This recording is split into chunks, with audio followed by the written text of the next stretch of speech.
Hello, everybody, and welcome to another exciting episode of Around the Lens, Roundtable Discussions. Joining me, as always, is my co-host, Zach. Hello, Zach. How are you? Hello. Hello. How goes it? It goes great. It goes great. And we have an awesome guest this week, Mr. Ford Fisher, here to tell us a little about his company and who he is. So, Ford, go ahead and take it away. Tell us about yourself. Sure. So my name is Ford Fisher. I'm the editor-in-chief of News to Share, which is a company I co-founded in college back in 2014. And basically what I do, but also contributors at News to Share do, is produce what I call primary source documentary footage, mostly pertaining to political activism throughout the United States. What that word means, to kind of just sort of define it, is that as opposed to just simply being footage that is neutral, or I used to use the word objective, and I didn't really like that either. Primary source documentary is the kind of string of words that I came to that comes to the purpose of why I do the type of videography I do. So when I go to events, I take as high quality of footage as possible, as well as live stream when possible, and publish it in a raw format where it's essentially lacking any commentary from myself, and where the captions and things like that I post online are very minimal. I think in terms of the type, like the style of writing or whatever, it's actually somewhat similar to the style I think of a lot of still photographers, right? The way that they just caption, who, what, when, where, but with videography. But the purpose of it isn't just that people then see it as it is there. Secondary sources pull from it as well. So the purpose, of course, is to license to news outlets for usage in somewhat real time, right? I film something during the day and then it ends up on the news that night or the next day. And then also documentaries. And so documentaries kind of being, I think the thing that emotionally drives me the most about this kind of work is going out to events that I realize have the potential for enormous historical significance, and trying to get that footage that, the documentary makers of tomorrow will wish they had. And then they have to pay me for it. There you go. That's right. Not that altruistic, right? Still got to make the lights on. I don't know that I'd call it altruism. But I very sincerely believe in the purpose of it beyond the fact that it pays. I think one of the really interesting things that you do is not only obviously you're so well connected that every people, sources on the ground or whatever, like it's like one thing, just as a person who's got his start as an investigative journalist, but not on the visual side, when I got my start in journalism, watching you kind of work, and the fact that you get sources from everywhere, all kinds all the time, and that you kind of know at least where to send somebody. I find it you're on, was it January 6th? You had how many people in different cities? You had a couple different people? Or was it, am I thinking of a different date? I think so. The election night, 2020. Okay, yeah. I remember, because of all the concerns about that it's going to be stolen and this kind of thing. I basically I hired people in every city that I could, and I think it ended up being 8 cameras worth of various 2020 election night footage. Yeah. Trump supporters partying in Florida. People getting worked up in Los Angeles. I was in Washington D.C. personally. Portland, Richmond, Boston. I'm probably missing a couple. Yeah. I find that, I always find that interesting as because what you do is really just so often it's you and me at an event, or just you more often than not, you at an event, and it's just it ends up being the thing that everyone covers. You specifically do not go to a CPAC or something like that, because it's got 25 cameras on it and there's already enough people there. I don't know if there's a question, but it's a very kind of different way than a lot of wire photographers and that type of thing necessarily work. Is there's no, you're going to the place where the president's going to be and you're getting that shot, and that's thing. You're usually somewhere else in a different city when that happens. Yeah, I think for me, I've always tried to take the path that I think that the mainstream media isn't necessarily going to. Just because if I end up at something and a Reuters or a AP camera are there, or a C-SPAN, Yeah. right? Then God I'm forbid. not Yeah. managing to license it. I mean, Yeah. I have a lot of respect for Capitol Hill videographers and photographers, for example, but in spite of my being in the Washington D.C. area and having a Capitol Hill credential, right? Like I found it very interesting sometimes to film kind of how our government operates, but I'm not getting anything there that nobody else is getting for the Yeah. most part. Exactly. Yeah. So it's a kind of fine line there. You have to find events that are newsworthy, but not so newsworthy that they're going to garner the attention of the big wires, right? Yeah, and also there's the aspect of being willing to get really up close to those situations. So, for example, I mean, every news outlet was talking on some level about Trump's various surges over the past year. Hmm. Washington D.C., you had I shouldn't say had like it's past tense. You still Yeah. have federal agents, More people too National coming in. Guardsmen, this sort of federal presence has become basically normalized now in Washington D.C. But at least Right. when it first began, all the attention on the media was about the Epstein files, and then we started talking about something else. When the soldiers started showing up. Mhm. Then there was Chicago, New Orleans, and then of course Minneapolis. When I was at those places, I wouldn't say that there was a hesitation among the media to cover the subject, Hmm. but there was frontline conflict that the media were just not, and when I say the media, the mainstream media were not sort of going straight into the heart of. Yeah. At the Broadview facility outside of Chicago, there were ICE agents shooting pepper balls at protesters Mm. from the rooftop, kind of weekend after weekend. Greg Bovino, has sort of become a national figure that the media talked about, endlessly. But it was journalists like myself and other, wire photographers, other freelancers who are really kind of getting up close into the nitty gritty of like what that conflict looks like. Whereas Right. the mainstream media cameras are staying back and they're having their, editors license from guys like us. Yeah. Yeah. Right. So your being independent gives you more of that flexibility in terms of what you cover, obviously, but where you cover it from, right?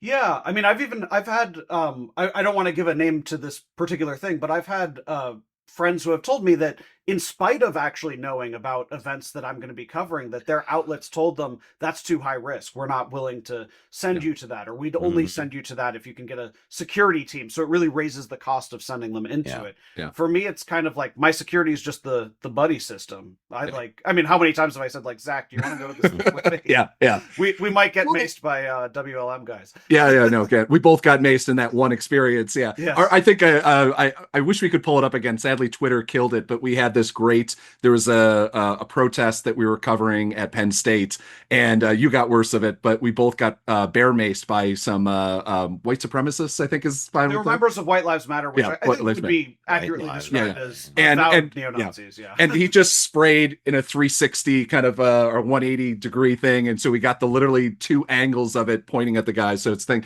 but I mean, like I think we were friends before, but like Unite the Right rally to me is always that great example of every single person I know there was a stringer at best, if not a like. I mean, like there was maybe probably Mark Peterson was working for somebody, like everybody was independent, and like that's it showed that like we all kind of had some very good idea that like something was going to happen there, that like you get enough white supremacists together in a park, something bad's probably going to happen.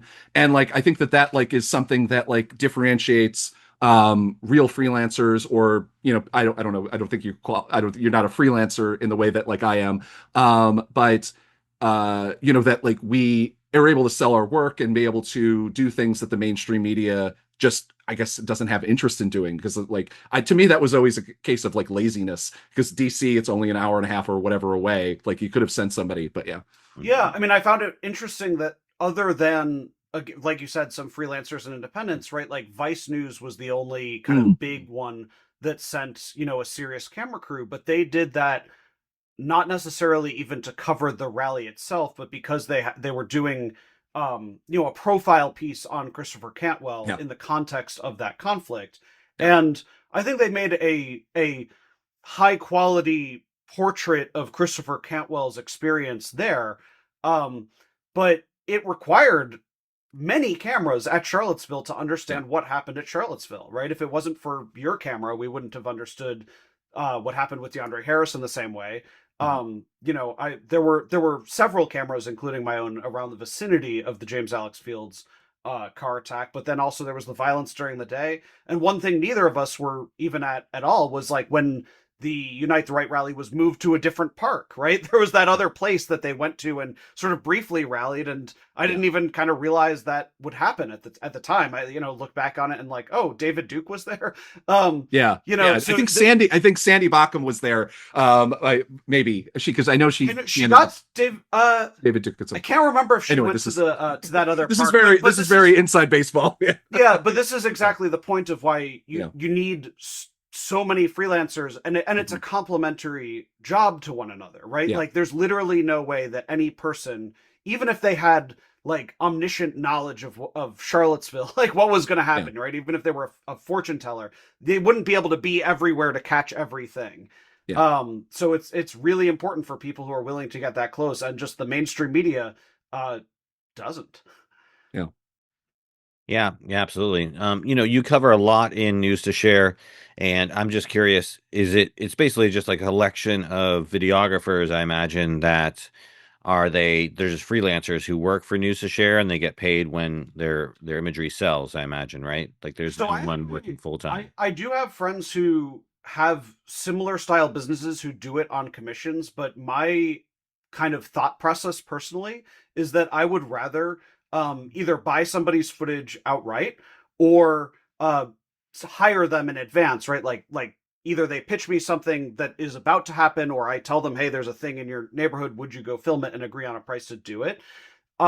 The reason that I feel that way is number one, I think it's easier accounting actually for somebody like me. I have friends who end up with, oh, they have to like every time they license something, they have to go like dig it back up and then figure out, oh, I need to pay this person, whatever. Right. Um, but the other thing about it is that it prevents it from having to be on spec, right? If somebody goes out and films a volatile situation for me, but it Mhm. happens to be that other cameras were there, I feel like they're kind of missing out if I was to be like, well, it didn't sell, but I got all the like clicks, or Yeah, Yeah.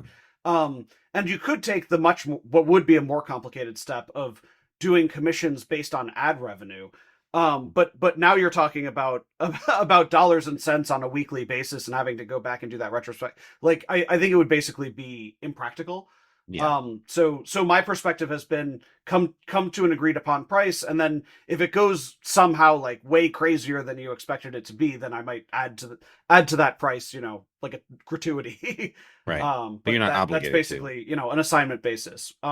And to be clear, both of those two models, it's not that one is necessarily better than the other, and Hmm. most large companies, as I understand it, that hire freelancers, might do one, the other, or both. yeah. Right, right. But you strictly stick to a work for hire type situation Yeah, I for way people. back, I had a couple times that people would say like, can I do it on on a commission basis? And when I've done that, I don't, it hasn't necessarily panned out for them, right? Like Right. I don't want somebody to be essentially be paid zero if I happen to never license the thing. Right, right. Because you can't obviously predict if something is going to be licensed or not. I mean, unless you happen to have an exclusive at a very, high level and newsworthy event, in which case, oh yeah, you're gonna And that definitely license that. And that can be difficult to predict because if something is highly obvious to become a big situation enough to definitely send people, if it's Hmm. that obvious, then there very likely are alternative camera sources from the Sure. outlets that would care to Yeah. cover it. I Yeah. think that the again, without sort of like naming somebody, we have a colleague who is very focused on crime reporting, who similarly has contributors, but they often go to like shooting scenes and things like that.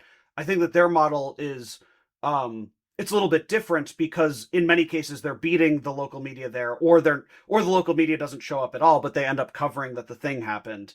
And so that Yeah.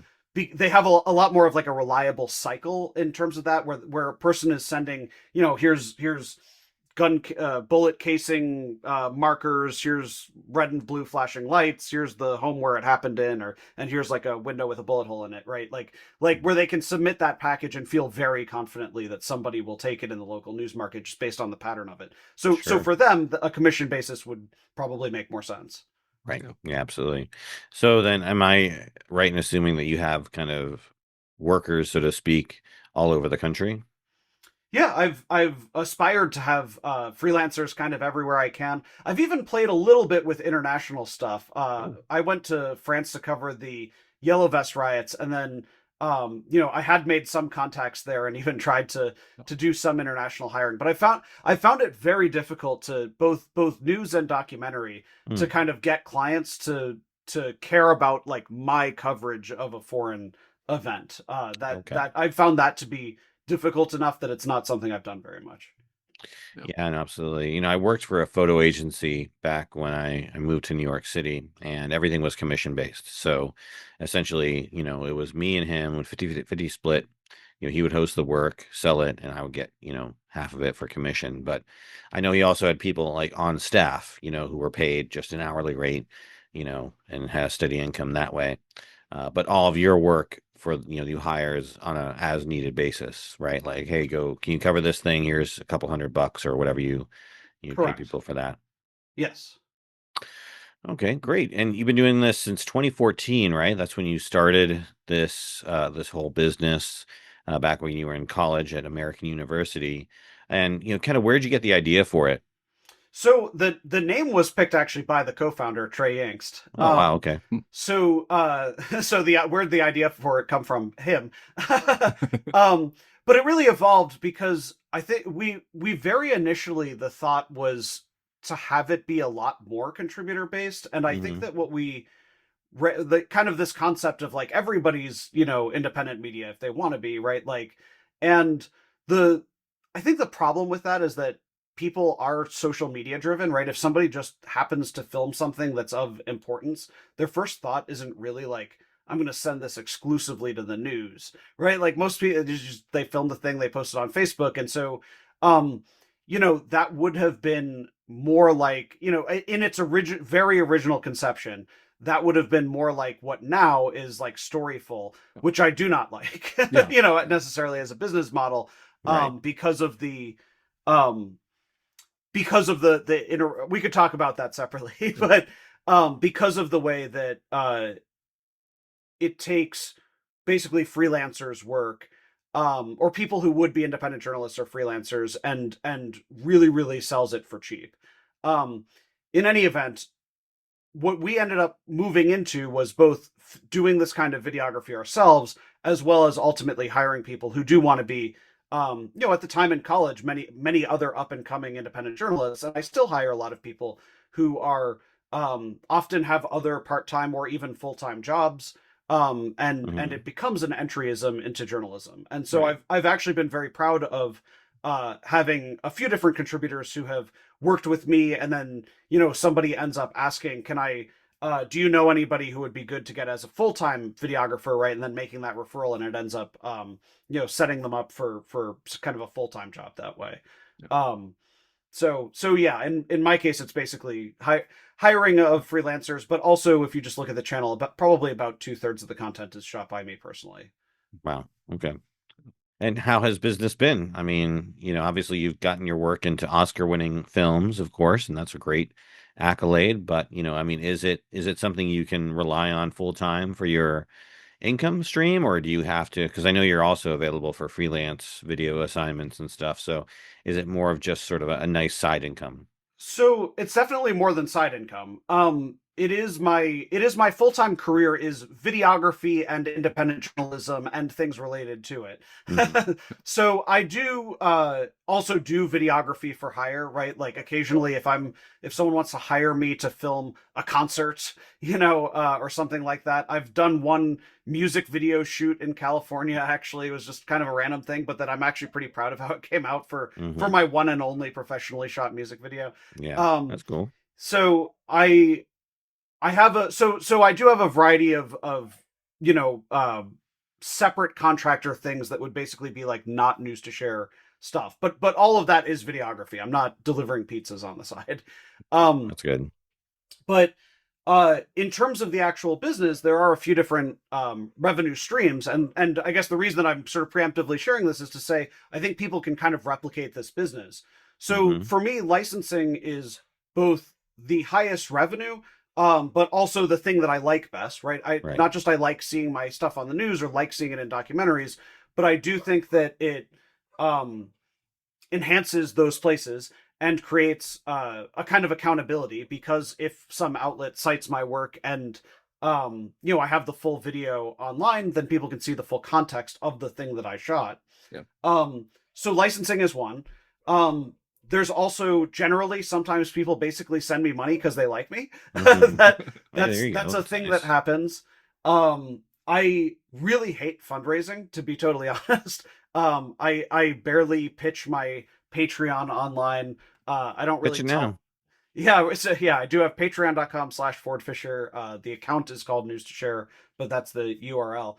Um, so I do have a Patreon that has some number of people that give me, money every month.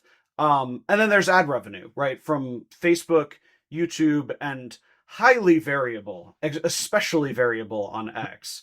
Um, so that's been interesting in particular because, as opposed to Facebook and YouTube, where there's some level of like they show you the analytics and like essentially how you ended up at the money that you're getting, Right. um, Yeah. Twitter or X, it literally it spits out an amount of money on a biweekly basis that, first of all, is never like that much, right? Sure. But doesn't even feel that correlated to like the amount of impressions or like the work itself. And the Hmm. unpredictability makes me almost feel like there's like not a one for one formula. Okay. And I've Right. anecdotally heard stories of like certain people who have like more viewership than me getting sort of nothing out of it Mhm. monetarily or almost nothing, and then some people who seem to just be getting huge payouts, Yeah. Yeah. in where it's like not really obvious like why that would happen. And so I'm not gonna try to like seek to speculate as to why. Hmm. In part, maybe I don't want Twitter to take away what little they give me. No, I'm just kidding. But all of that is to say, ad revenue is, I would say, slightly flatter than licensing revenue, and then like Patreon is consistent because it's on a subscription Sure. basis. Yeah, absolutely. But licensing is very, very much in spikes, right? Like when I went to Minneapolis this year, two times separately for a week each. Um, that was 2 weeks total of my time spent there, and as of now, as we're recording this in May, I made twice as much money in Minneapolis as I have the rest of the year of 2026 so far. Wow. Um, and anecdotally, I'll also say, like talking to other freelancer friends, in the last couple weeks, I've been told, and I would tend to agree with this, that the last couple months has been sort of a dry spell for freelancers trying Hmm. to document many of the types of things that we have. That Yeah. there Right. hasn't been that much Agreed. stuff that we've been able to shoot and feel pretty confidently that we'd get kind of paid for. So Yeah. that it's very much in spikes. Likewise, I would say basically like Charlottesville and January 6th, kind of paid for a very substantial amount of, the couple of years that followed each of those Yeah. respective events. And Yeah. I think it's, I think that's, was like kind of the point that I was making before, where it's just like, one of the problems with like local TV, like basically if they're sending somebody there, either they do have a security team, or they're sending ENG cameras, the big bulky Mhm. things. And like it's the fact that like they just can't you can't go into January 6th with an ENG camera. Like Not with you that. just practically you would well, I mean, you'd end up like, I mean, I've been knocked, I don't know if you've ever been knocked on the head by a battery pack from an ENG, like, but I have. Mhm. But it's just like it's just not, never mind, it's a $60,000 camera or whatever it is, so it's not like something that necessarily like the insurance, whoever runs the insurance at like a local news station was like, yeah, probably don't walk into that sort of situation.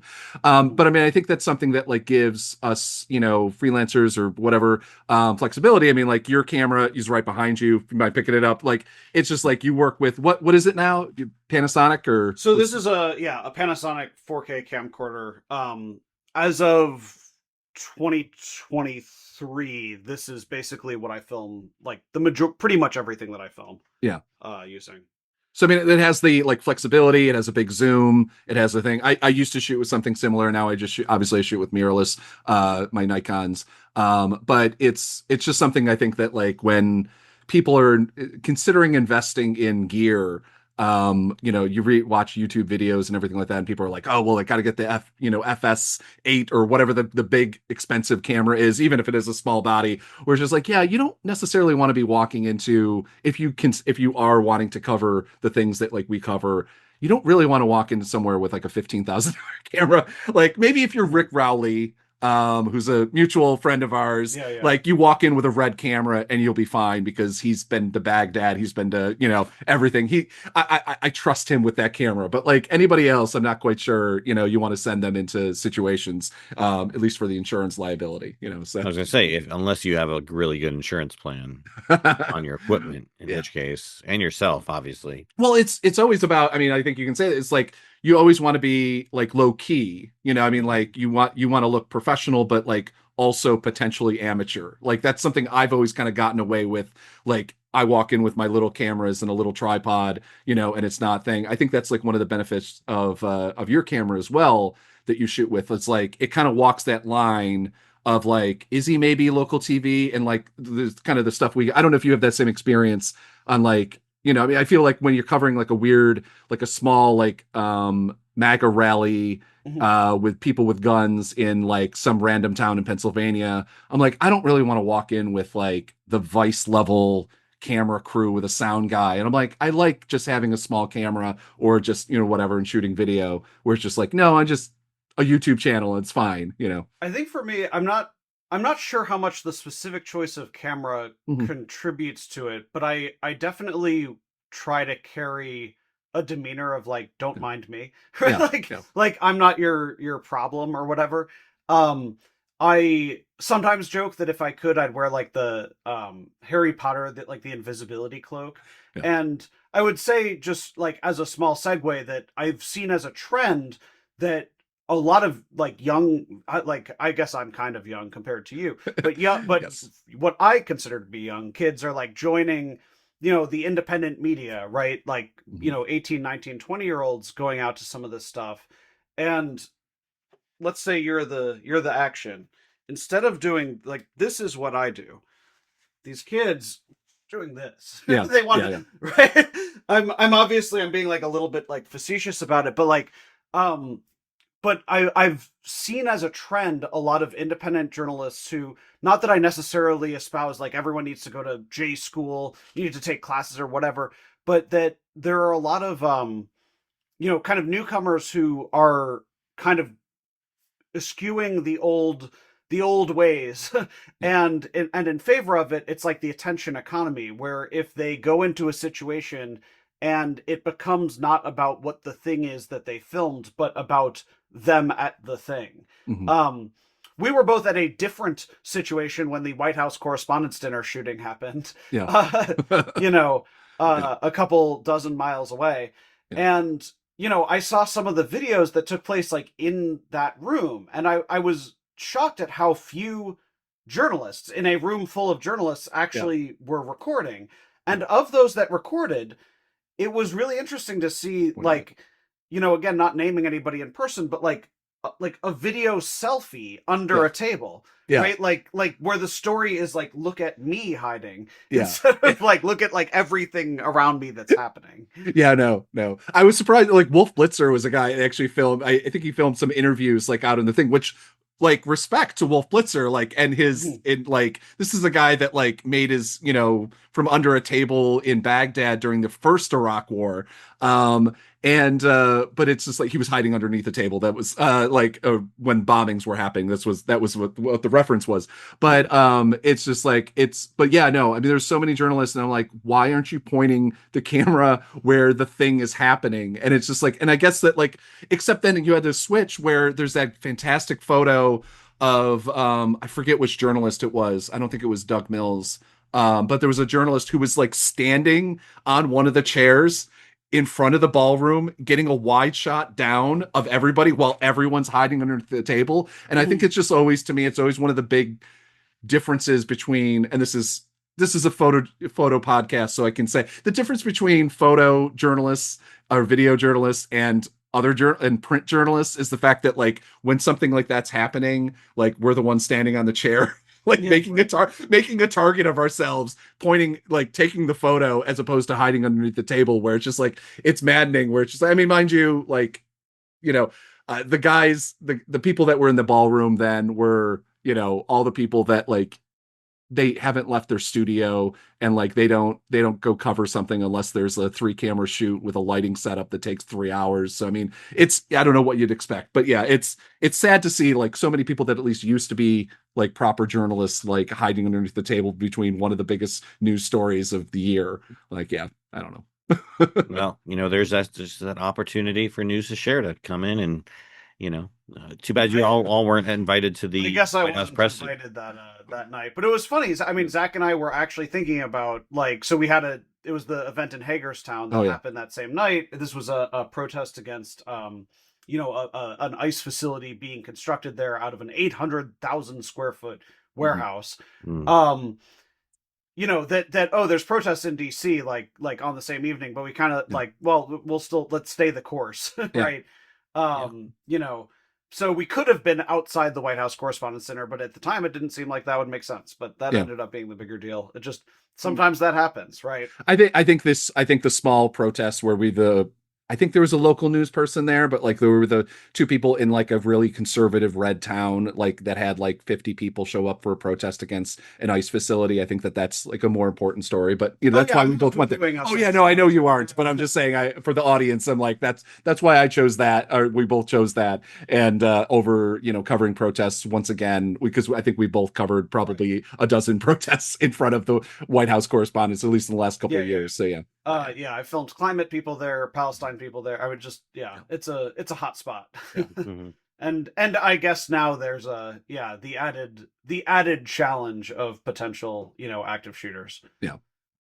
Yeah, I know. Obviously, you're not uh, enamored by the latest, greatest cameras, nor do you even need them, right? Obviously, your camera is working fine for you, but what do you think about new cameras in general? And do you see yourself upgrading your camera in the future, or do you think, nope, this is it for now? And I mean, obviously, you could say like, oh, you can get a 6K camera or an 8K camera, but nobody is obviously, really utilizing that for anything, I would say. And plus, I imagine you host all your own video content, right, on your own servers, or is it just hosted on Yeah, so YouTube? I And have a ton of hard drives that basically when I go out and shoot something, I end up trying to, as fast as I can, cut it down into the highlights, but so that I can get that up online, and then watermark less version available for download as a download link, right? If somebody wants to license it, being able to say, here it is.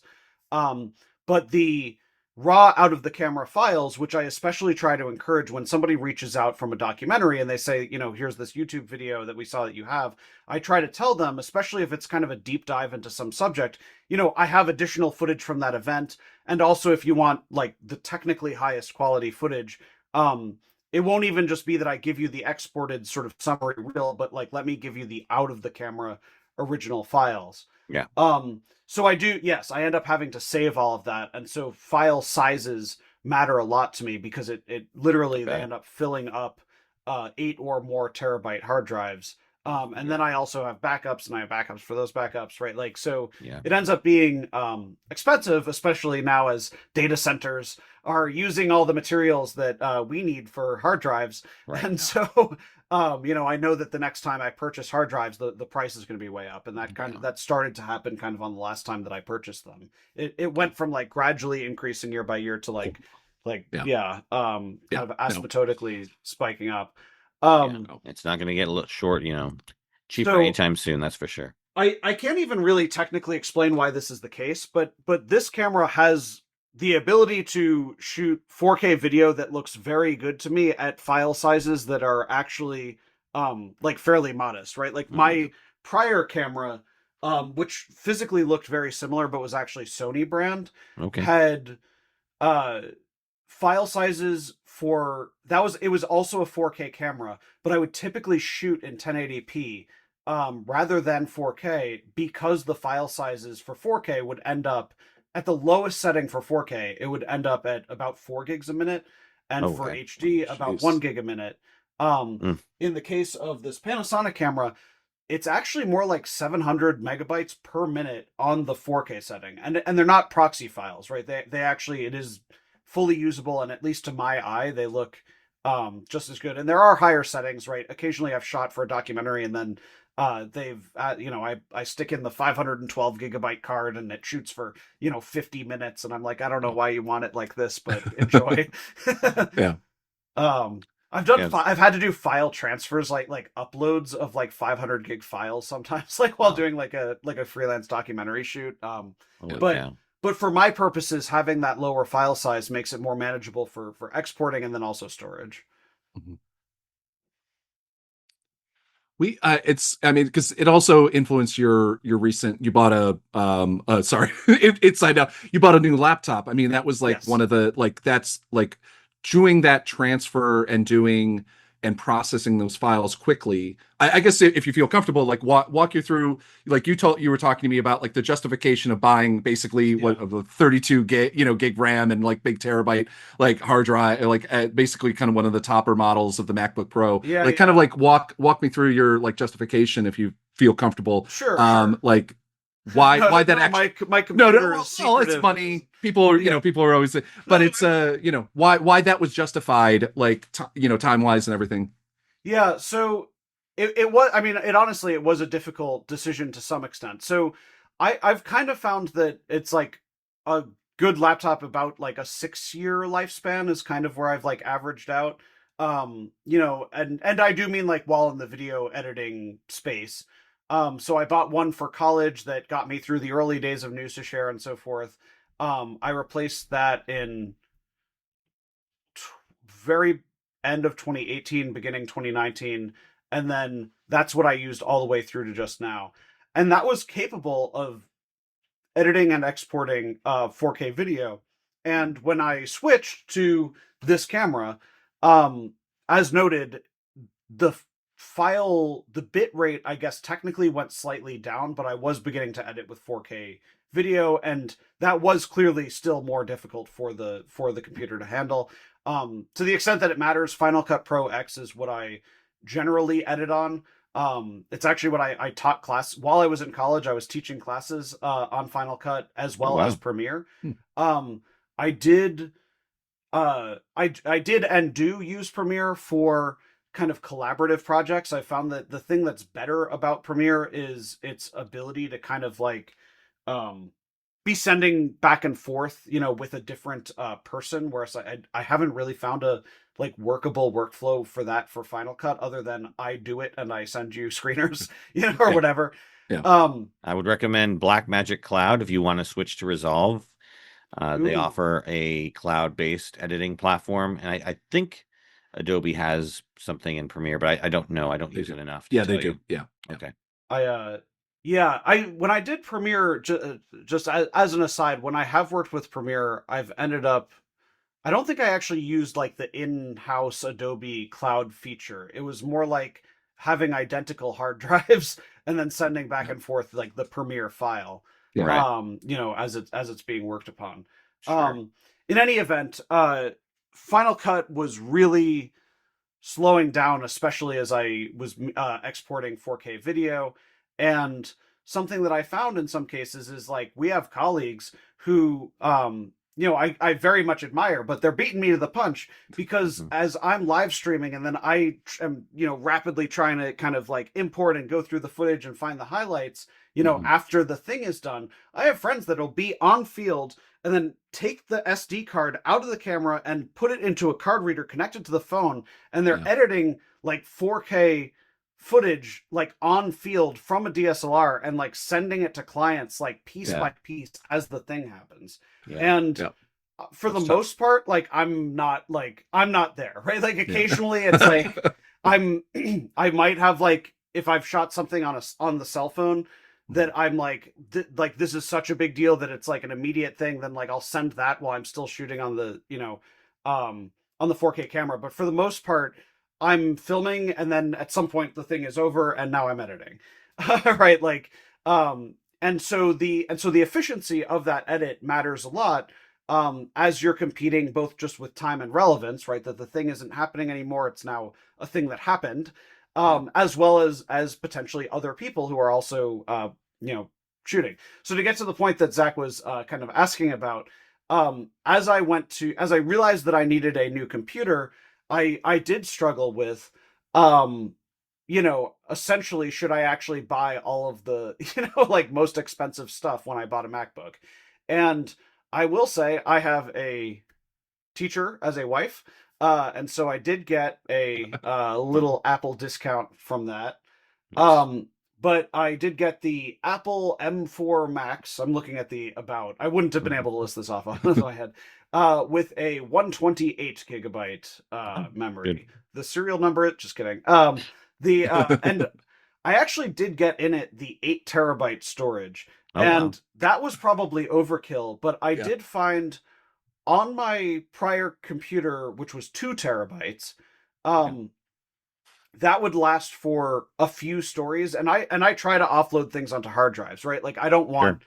the thing to live on the No. computer and then I go to the next story with the computer, and Oh, if God. something happened to it's actually never happened to me, but if something happened to the computer, I wouldn't want to like lose the footage on it. So I try not to rely on storage in the computer for a long time. However, I do sometimes have things that I want to be able to be editing and like working on that are in the computer for a long time, and sometimes that 2 terabytes actually did end up kind of in like a squeeze where now Yeah. I'm like deleting some, I'm offloading Hmm. things onto hard drive, deleting something to make room for something else. Sure. It also backs up the entire phone, which can go up to 2 terabytes, so that takes eats away some of it. So Right. anyway, I'm not necessarily saying that anyone looking to get into this field should get an 8 terabyte Mhm. internal hard Yeah. drive. No. No. It's not necessary, and the one step down would have saved me $1,200. But Yeah. for all of these things, if I get just a few licenses from national networks, or like a dozen from like slightly smaller places, like these upgrades will end up paying for themselves, right? If there's like it would only take like at the margin a few things that I wouldn't have done, been able to license anyway to make it worth it. Yeah. Right. Yeah, no, absolutely. Let's talk a little bit about some things that are happening in the news. That again, I know you wanted to talk about some AI stuff. So here's an AI story that came out um, on the Petapixel website. It's about a AI generated photo that was disqualified from a Hasselblad competition. And I'm curious, obviously you control, your 2/3 of the business for your news to share, and you obviously have, trusted agents that you hire for when you need to get work. But and I don't think your particular line of business, because it's mostly just again raw footage from an event, like a B-roll stringer or whatever, is probably at risk of being affected by AI. But what are your thoughts on AI in general? Do you see any sort of positive benefit to it, or you think it's a cancer upon us all? More so the second one. So I think that in the context of like the news and documentary space, I'm pretty pessimistic about what AI kind of means for us. Mhm. Um, First of all, I think I have already seen many examples of people trusting AI images and posting things that are fake as news. And especially a trend on Twitter that I or X that I really hate is like someone posting an AI generated thing and kind of burying in it somewhere an admission that it's parody, but with the obvious Yeah. understanding that most people aren't going to look deep enough to like find sort of the truth about it. Right. And I've heard from so many people who are highly intelligent and who I love and who are close to me, that I don't know what's real anymore, right? Because the availability of these AI tools, um and the Mhm. psychopathy that people have to be willing to just fake stuff for clicks has also made it so that when there is real reporting, that people are actually skeptical of it. Um, I had I haven't I've basically never been like accused of like doing AI imagery, and I never have. Um, but in September of 2025, I filmed what is now actually the number one by views YouTube video on my YouTube channel, Hmm. which was how ICE agents were interacting with people outside that Broadview facility near Chicago. And in particular, there was a video that I shot that went very, very um, viral on X and YouTube of a woman being sort of thrown to the ground, shot with pepper balls, and she like stands up to continue confronting the ICE agents, and one of them gets behind her and puts his arm around her neck to the point that a different ICE agent actually like pulls him out, like kind of like stop that. And then after, as people are trying to help her, where she has mace on her, they come back and they're like, actually, we're arresting her, and they pull her inside the facility. And so the whole situation was just very intense and very violent. And I actually saw a comment that I just it'll stick with me forever, which was that somebody said this is clearly AI because President Trump would never hire agents who would act like this. I see Zach like wants to strangle the person. I like, and the thing is, like, I mean, I don't know what's in the heart of that person, but like, I take at face value that they believe that person saw an image of violence that disturbed them, that disturbed them enough for them to say this can't be real. This can't be what federal law enforcement does. This can't be what they look like. I like those guys, but I see them doing something that I don't like. Yeah. So maybe it's fake. And I'm worried about what that sort of means going forward. And to be clear, again, like I don't like that didn't become like a like an assertion that then anybody believed, right? There's no like, was this fake, right? Like I had it from two angles actually because I had my phone mounted on it. But all of these are kind of asides. Right. I'm concerned about in the future the possibility that AI is going to cause people to just not believe what they see, and that will be especially damaging for people without the reputation, right? If that 19-year-old wants to start making a name for themselves in journalism and they just go out with a camera and they do shoot something that really matters, and especially if they're the only one there, Yeah. what if nobody believes them? Yeah. Because it would be that easy to fake. On the other hand, the only is there any optimism, right? Like that was a really, really negative outlook. I've actually attended a couple of these are sort of like private seminars on the concept of AI, and so I've watched how people use it in a fiction film setting. And um while I was really skeptical and concerned, especially about the idea of it pulling from other people's works to do what it's doing, um I have had the opportunity to watch that there are serious actual like animators, for example, who are doing Mm-hmm. steps like, filming themselves do the thing that normally then they would have to manually overlay elements in order to animate themselves. And what has been described to me is, people who want to do serious work like that might be able to make a movie that looks like $100 million Pixar movie. You know what I'm saying? $100 million Pixar movie for like $5 million. Mm-hmm. And I think I put that as the little asterisk on my hatred for visual AI stuff. Mm-hmm. Just in that I also don't fully want to take away the like innovate, right? Like if I could wave a magic wand and like ban it or get rid of it, like I don't know that I'd want to lose that possibility of innovation. Sure. And so I hope that doesn't like destroy Hollywood and like everything, right? Like that's my little bit of like I'm willing to tolerate it. Mm-hmm. But I also, to the extent that I've seen AI attempt to make humans like doing things, it just looks like empty, right? It's like, Yeah. oh, this is like photorealistic, but like they're not like people. It still can't replace like the texture and emotion like of a human being experiencing something. Yeah. Absolutely. So Um, that's like a 95% against AI. It's still like an F minus Yeah. minus. so you're telling me there's a chance? Right? Yeah, there you go. Yeah, no, I think, in certain instances, AI can be a great tool to give you sort of like a second set of eyes on things or help you analyze things. It's when it starts to get into the generative space, right, where it's now creating content that is going to then subjugate or replace content created by humans. That's where it becomes dangerous and ultimately, gen, you know, degenerative for society in general, right? Because I don't think any of us are going to necessarily run to the Cineplex to watch an AI generated film, but Right. future generations might, right? The kids who are growing up with it now might see that as perfectly acceptable and are willing to go see, some kid movie that's generated by AI, right? I think I haven't looked at the statistics, but I know that there are YouTube channels out there that are just thriving on, AI generated slop that's geared and directed towards children, right? Yeah. Yeah. So if they grow up with it, will their taste be defined by it to the point where, oh yeah, I'm going to go see the new Fast and Furious 27. It's all AI generated with, AI Vin Diesel, Mhm. because obviously he's long gone by then. So, Hmm. all the celebrities got to be kept alive. Like, who was it? Val Kilmer, right? He's AI generated, so to speak, or deep faked or whatever in one of the movies coming out, which is getting a lot of news. Um, but, Yeah. hopefully it doesn't go that way.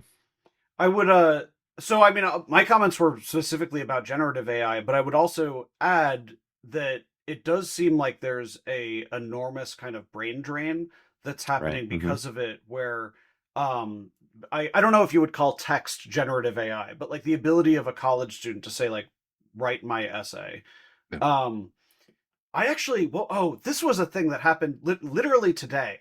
So I'm writing a speech for myself on Google Drive that I'm gonna give in like a few days, and I actually had a quotation, like a literal quote, right? I'll give you a sneak peek. I'm gonna mention in my speech that while I was in Minneapolis, filming ice agents from a vehicle, that uh they quote tweeted my tweet and said filming ice agents from your personal vehicle is not journalism, it's activism. And No. they said stalking, I'm sorry, they said stalking ice agents from your, Hmm. whatever. So Mm. instead of me fumbling it like I just did, in my written speech I actually went and I copy pasted from the Twitter into the thing so that I'll be able to tell the audience about that. When I pressed paste into Google Drive today, I was actually like horrified by this because when I pressed paste, it didn't format the same way as the Word document, and it suggested, do you want to match this to the text style?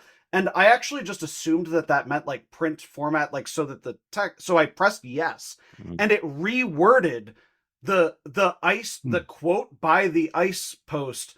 Mm. I think to make it seem like like how I would have worded it if I was an ice agent, which Yeah. like I literally like this was like a moment of terror for me because I'm like AI touched my like writing like which is something that hasn't happened before and it like happened by accident. It literally felt like Cronenberg's like the fly, like god damn it, like there was a fly in the teleporter, right? Like Yeah. ew, like AI touched my like speech. Yeah. um but I like it's like trying to force it on you, right? Like I didn't actually even want that, and I am so sure that whoever developed this at Google, where when you paste something in from somewhere else, it Yeah. suggests do you want to format that, they would have to know that people are going to press that for a different reason and then Well, discover it. yeah. And the lazies. So here's what I'm really worried about. If you are a person who's plagiarizing, if you're copying like a paragraph of a textbook to throw into your high school essay, and that was how, like the laziest student would have copy pasted it and then changed some adjectives and hope that the teacher doesn't notice, Yeah. right? Now you actually have an AI tool where you paste somebody's work and it's asking, do you want a robot to rephrase this into your words to match like your diction with somebody else's ideas? It literally like it's a plagiarism tool. I so yeah, I sorry, that was more angry than probably like needed, but like I was shocked that that's now part of a tool that I was taught to use how in school, right? We used Google Drive like in middle school, high school. Yeah, no, it's And ubiquitous. now it has a like, would you like to plagiarize? Yeah.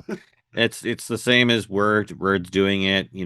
They're built in with their Copilot and everything like that. So it's now not something that you have to go out and seek, right? And go to a website to do it. Now it's just built into the tools that you have, and that's by design, right? And Yeah. because the more people using it, it justifies its existence, which then justifies raising the rates or whatever they're going to do to eventually pay for it or try and pay it off. Although I did see the Gemini there was a Gemini presentation that talked about some of the cool new things you can do with it, and it's pretty impressive, what it can do with just a simple prompt, but also scary because now it's doing things that, again, you'd usually hire somebody to do. So a friend of mine used it for his film in doing some visual effects and actually won a award of visual effects in a competition. So Ugh. what does that tell you? That's So not great. yeah, I mean, I feel like this is going to be a real problem. Like, if visual effects are so stunning, it is now really possible for someone to type in prompts that will drive you to get something like Birdman, right? Where Mhm. it's like a digital construction of like, oh, it's a one continuous shot, right? Like that was a really, really, really big accomplishment for Alfred Hitchcock to make that illusion. It was a Yeah, pretty big, accomplishment for the movie Birdman, right? Like if somebody types in an AI and then gets a really, really impressive shot, I realize that it's more complicated than simply just them saying like make something really awesome and then it spits it out. Like I get like, oh, you have to know how to do the prompts and stuff, but I'm not really comfortable like handing an not that I'm giving out Academy Awards, but like I don't want a special effects Academy Award going to a production that essentially a computer borrowed from many an infinite number of other places to kind of assemble it. Yeah. And I think that that's going to make it rarer as well for people to actually learn the fundamentals of how to do this stuff and like kind of build those original techniques the way that they would have had to do so manually. Yeah. right. Yeah, there's not going to be the drive for it because Yeah. they're going to be competing with people who can just prompt things.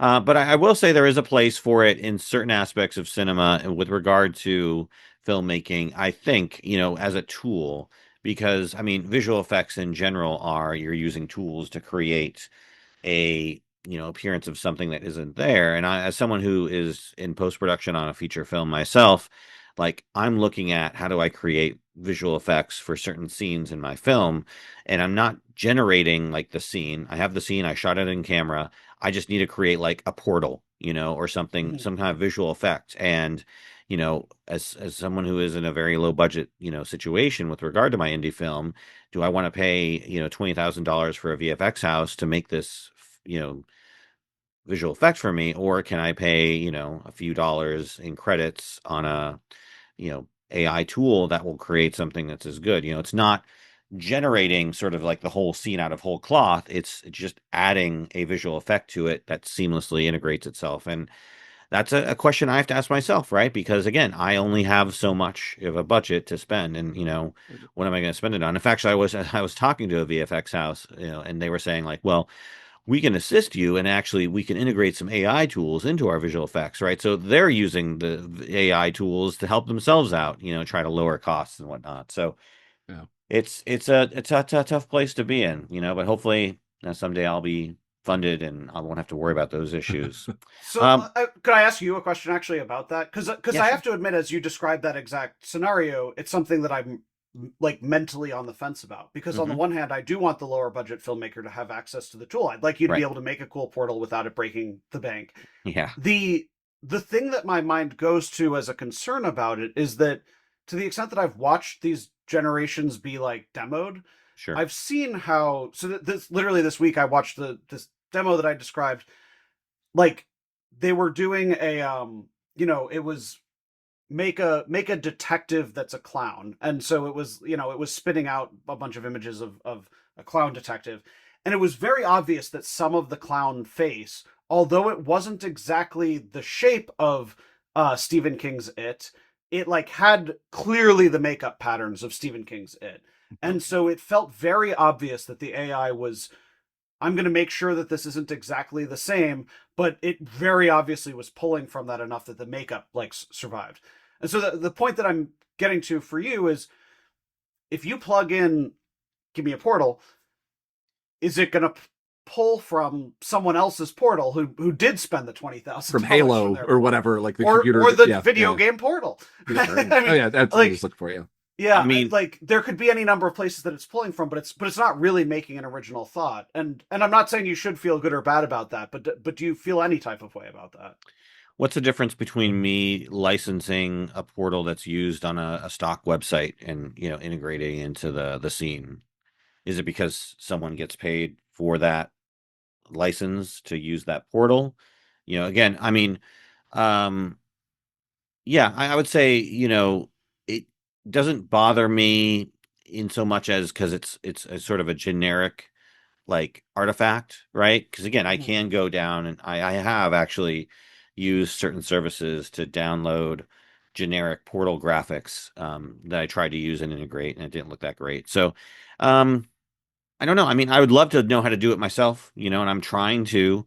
I've actually been playing around with the tools to see if I can do it myself. I actually been making some pretty cool stuff just out of my own, brain and, Mhm. using the tools available. But I would say if it looks off, then I wouldn't use it. And I have seen AI tools used in visual effects that immediately like turn me off because I can tell it's AI. So if I can't tell it's AI, then I'm not too worried about it. Um, but yeah, I mean, it's a decision everyone's going to have to make. What do you do, right? There's no right answer in that regard, other than to say, you know, either don't make it, or you know, I don't know, Make it save the money, different. get the make it different. Yeah, Mhm. No, but I I'll mean, just like, I'll just prompt the AI to tell me to make it different. all the best independent films are from financial constrictions. Like you think about Primer, you think about Clerks, you think about all of the best independent films aren't films that are just really well written or whatever. It's like Clerks is great because of the financial restrictions. The fact that they choose to shoot on black and white film because shooting with under color under the shitty lights in a convenience store, you'd have to buy would have to rent like a huge lighting rig and everything like that. Primer, because they couldn't do the effects, they had to write around that. And so like to me, like it strips the soul. Like I'm less worried about AI being used in the next big Marvel bullshit and more worried about it stripping the soul out of independent filmmaking, because like the financial concerns, like if you don't have to worry, like the idea is like, what do you have? Like that's, what would it be, Kevin Smith or whatever. Like when you're an independent filmmaker and you have like a $20,000 budget or 15,000 whatever budget, no budget, you go, okay, I have an apartment, I have this camera, I have three people I know. That's the screenplay I'm going to write, and I'm going to write that. And that's what makes it interesting, and that's what really kind of like expands like the your brain as you're writing that screenplay, as you're writing or storyboarding, whatever. Oh, I have access to a warehouse. Like I literally I spent 2 days on the set of Velocipaster 2, which is fantastic independent film. Like if you haven't seen Velocipaster 1, that it actually is like it's actually a perfect fucking example. Velocipaster 1, they didn't have the budget. It's a B film. It's like, a D level film. I'm trying to think of the one, oh my God, what's the Pandemic. Birdemic. It's Birdemic. lower budget than that, like $20,000, like big budget, and it's about a religious a pastor that turns into a velociraptor and kills people and that sort of thing. And so they have We could this. have gotten that from the title. Yeah, yes, I know. Velocipaster. I'm just saying. Yes, I do think it's really funny that you had to like give us a log line. yes, Velocipaster. but There's a but twist. there's It's a there's pastor this. that turns into Hi, surprise. Um, but there's a great scene in it that literally is the reason that everyone loves this fucking film, and it's one of the reasons, other than the Velocipaster, just the premise alone is fucking fantastic. But there's this absolutely fucking fantastic scene where they have a car that is supposed to blow up. And they never had budget for it, but they like were like, okay, we'll figure out how to do it in post later on. And so they put the letters fix in post or whatever, the VFX thing. And so in the movie, when they're like, fuck it, and they just have VFX post, they have that like text over the screen where you're supposed to imagine that it is. And it's just a fantastic piece of cinema in the way that like calling, I know the director, so I'm like, I'm like, order. And they're just like, they're people that love fucking independent movies. The the fact that they could have used AI. They raised a bunch of money to make the sequel, not a bunch, but I think it was like $100,000. Like it's a good amount of money, but like not to make like a feature length film. It's not like a crazy amount of money. And their father, one of the directors or producers' father, runs a limo company in Long Island, and so they have access to a big like not warehouse, but like big open space where like limos would be. And so they built with like paper mache paper, like caves that like are incredible. And like they just had like, it's just like, I have a prop from their like, it's just the amount of like creative thinking in that film and like seeing them film it and what they did. And we're like, okay, we only have one blood burst, or whatever the squib. We only have one squib, so we got to do it. And like the stress that like building around the budget makes the film have a soul. And I feel like anytime I see an AI product like slop come out, it's like that's there's no soul in this. And that's if you don't have soul in filmmaking, that's why everybody hates so much of the modern like Marvel universe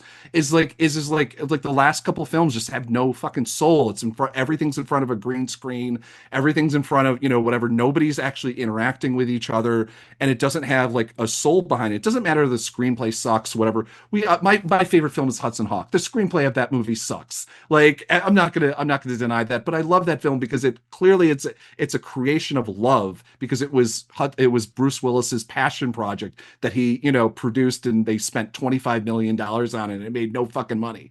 And but like it has legs on it and it like has grown. And I know every time I randomly talk to somebody about Hudson Hawk and they're like, oh my God, you love that film too.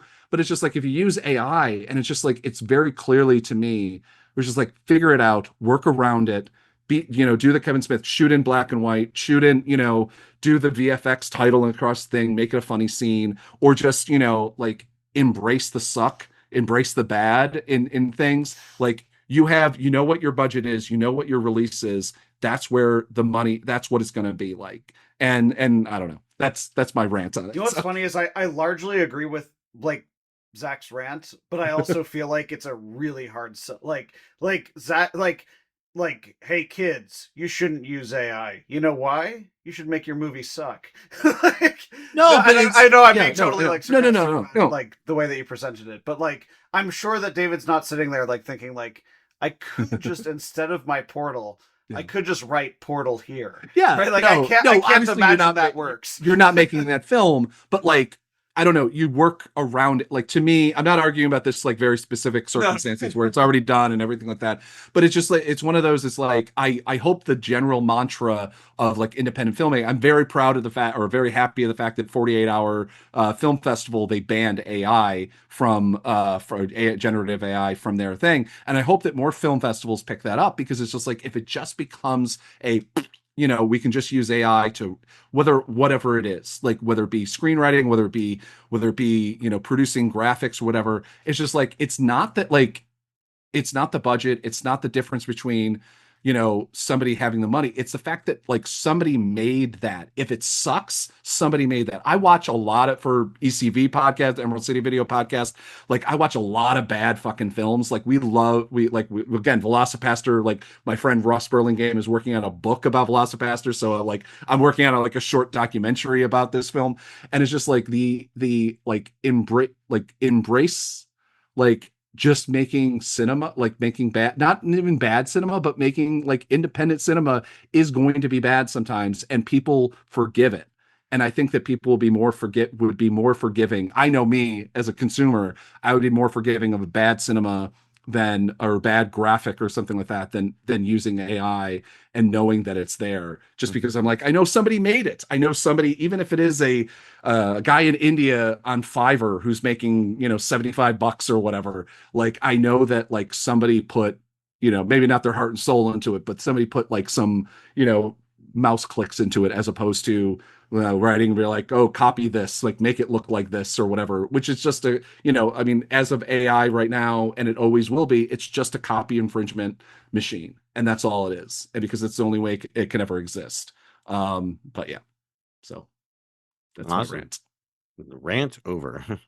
I put a link to a movie called Yeah. Bad CGI Gator. Nice. Literally what it's called, and it leans into, probably on purpose, right? Creating a poor quality Yeah. graphics, but also probably because they had the budget and they were like, well, we can't do what we want to do, so let's make it the best we can. I'm looking at the image. I don't even think it looks that bad. Like it actually looks it looks better than was it Dwayne the Rock Johnson turned, you know what I'm going to Oh say, yeah, like yeah, in yeah, the yeah, Mummy yeah, movie, like yeah, he yeah. turns into Mummy like 3 a or whatever it was. Yeah, he turns into a thing that like it looks like it was rendered on like a Scorpion. PlayStation Yeah, 2. But like it actually, but you know what's funny? Like to your point, Zach, like I actually remember like that effect as being so bad that it's like that it actually like it lives in my head rent free. Like remember yeah, that time that like Universal or whatever like put out a movie that was rendered that way? yeah.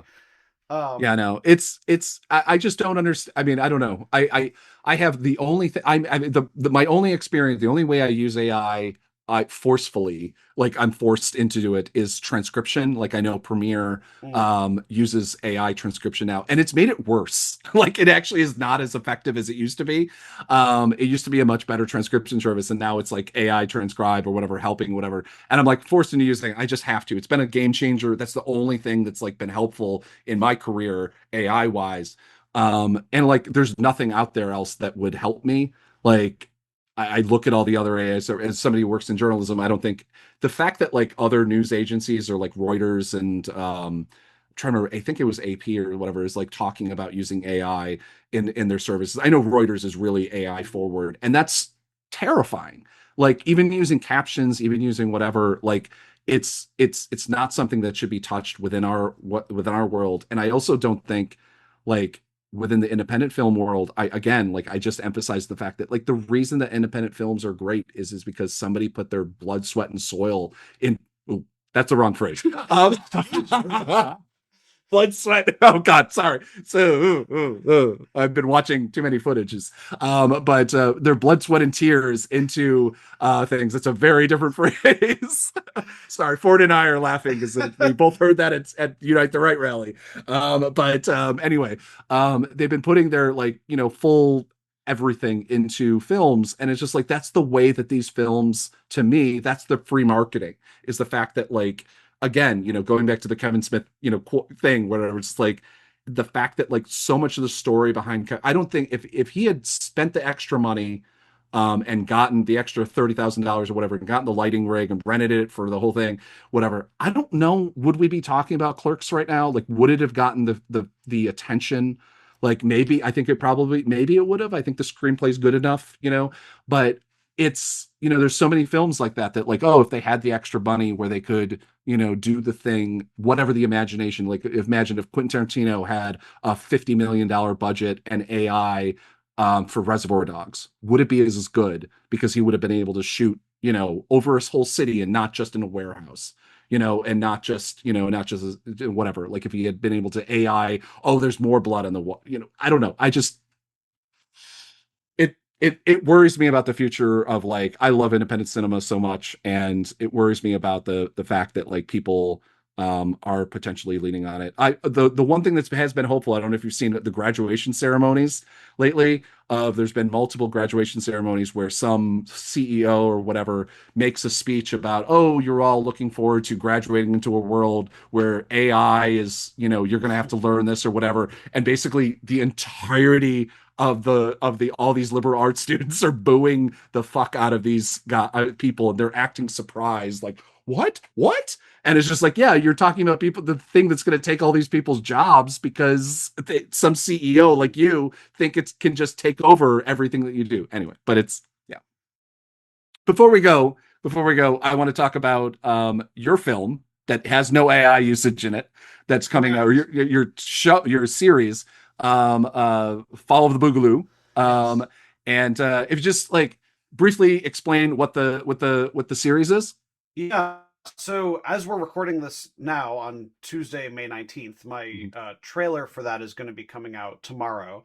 And you're right. I do actually, it is a good conversation to have on the AI thing, is just, it is all assembled from genuine primary sources. Yes. And it's actually something I've thought about, is there's so much crazy shit in it. Is anybody going to, like that comment that I said from September of 2025 where I had one video, one guy going like, this must be fake, Mhm. right? I hope to God that nobody would be like challenge the authenticity of the materials that go into it. But let me state here and now, yeah, there is absolutely no AI anything in it. So Fall of the Boogaloo chronicles through very, very close up videography, for the most part shot by me, but also shot by Zach, is like by far the number two kind of contributor to it. Um, the rise and fall of the Boogaloo movement, which uh, was, and to the extent that there are still some memes and whatever on the line, and is basically a libertarian leaning, very Gen Z faction of the militia movement in the United States. And in particular, how during the uh, tail end of 2020, through 2021, the FBI really, really infiltrated that movement. And so I had seen some of these things happen in real time. From 2020 till 2023, I had been filming a lot of the stuff that went into the doc without intending to make such a documentary, right? And so Mhm. it essentially became the archival that formed the basis of a lot of it, that is then narrated by people who I interviewed once I sort of decided to make this film. And so the primary person in it, I hate to use the word character, right? Like, it's easy while talking about a show or a documentary to be like, the main character is this, but these are real people who had real experiences. Is Mike Dunn, who was 19 years old and commanding militia groups in Virginia when I met him in 2020. And um, it sort of chronicles, both through his words as well as the people around him, um, kind of his journey into the movement and the relationship that formed between him and federal law enforcement, and ultimately how that intertwined with the fall of the Boogaloo, right? How it led to kind of the demise of that movement. So it was a, as noted, right, spent a few years filming that group very up close, but not necessarily intending to make a documentary like this. And then upon sort of having access to the sourcing that I would need, started checking people off the list. I'd interview one person. When I first started it, I was thinking, oh, I'm going to interview, one, two. I had kind of like a list of like, these are the three people I need to talk to. And then I Yeah. would be doing an interview, and then that person would be like, and then there was that person said that. And so I traveled, all over the country, Yeah. interviewed a lot of people in person, just a few by phone or methods like that. Actually, quite a number of off the record sources who helped me understand the things that went on in that time period, but without actually wanting to be seen in the film.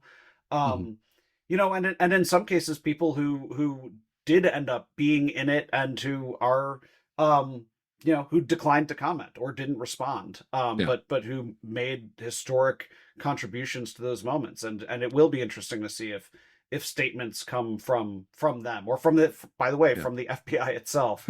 So Yeah.